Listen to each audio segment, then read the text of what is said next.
যুক্তরাষ্ট্রের মাটিতে সন্দেহজনক আর্থিক লেনদেনের অভিযোগে বড় ধরনের কেলেঙ্কারিতে জড়িয়ে পড়েছে আর্জেন্টিনা ফুটবল অ্যাসোসিয়েশন। মাঠের বাইরে তৈরি হয় বিতর্ক খতিয়ে দেখছে মার্কিন গোয়েন্দা সংস্থা এফবিআই। স্প্যানিশ সংবাদ মাধ্যম মার্কা ও আর্জেন্টিনার দৈনিক লা নাসিওনের প্রতিবেদনে এ তথ্য উঠে এসেছে।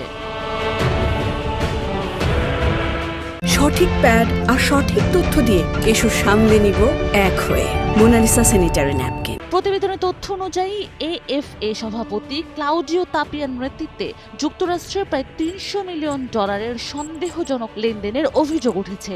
এই প্রক্রিয়ায় অর্থ পাচার বা ব্যাংক জালিয়াতির মতো কোনো অপরাধ হয়েছে কিনা তা বের করতে তদন্ত শুরু করেছে ওয়াশিংটন ডিসি ও ফ্লোরিডার ফেডারেল প্রসিকিউটর।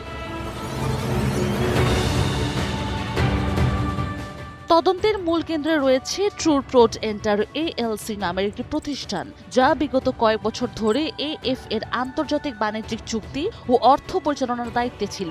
সঠিক প্যাড আর সঠিক তথ্য দিয়ে এসব সামলে নিব এক হয়ে। Monalisa sanitary napkin.